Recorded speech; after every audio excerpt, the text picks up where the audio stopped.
भगवान की जो बांसुरी है ना मेरे भाई, गजब की बांसुरी बजती है।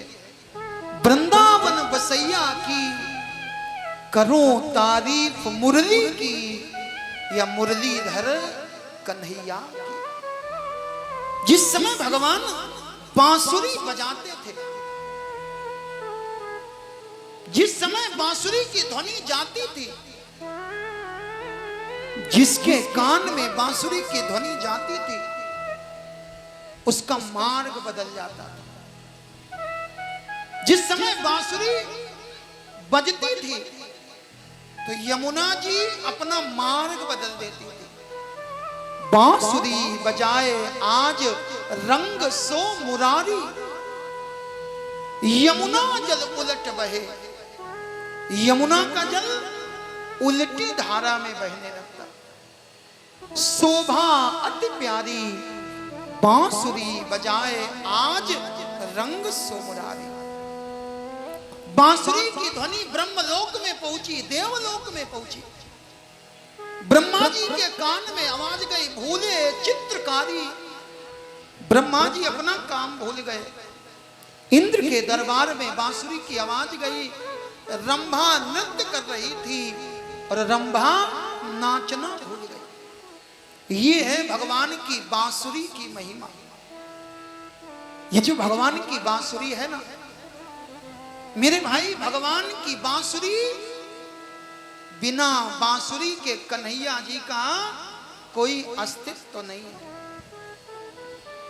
राम जी और कृष्ण जी दोनों सामने खड़े हो जाएं, पहचानोगे कैसे?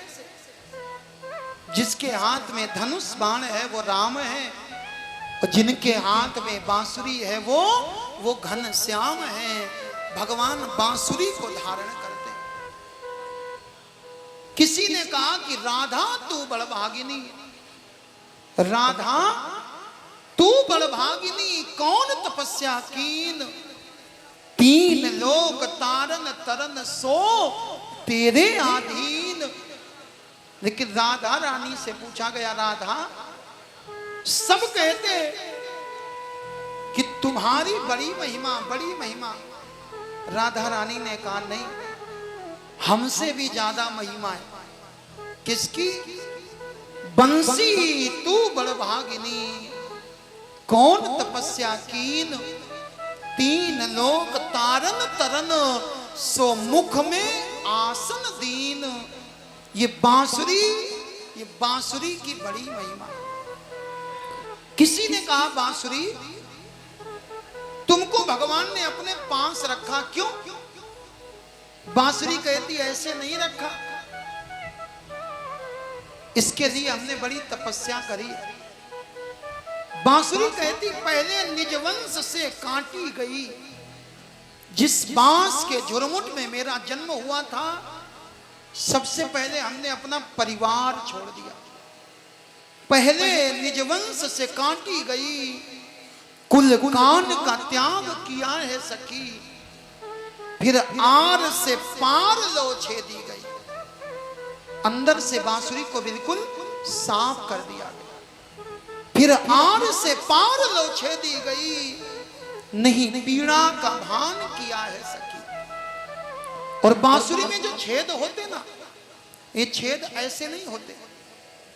पहले बांस को गर्म किया जाता है और इसके बाद छेद किए जाते हैं। तन तृप्त में सप्त हैं छिद्र किए, नहीं पीड़ा का भान किया है सखी। तब जाके कहीं नट नागर का अधरामृत पान किया है सखी। जीवन में बांसुरी बनना हो तो आप भी तीन काम करना। जीवन में बांसुरी बनने के लिए तीन काम करने। पहला काम करना है हमें मौन रहना चाहिए। जीवन में सारी लड़ाई का जो कारण है ना, वो हमारा बोलना ही है।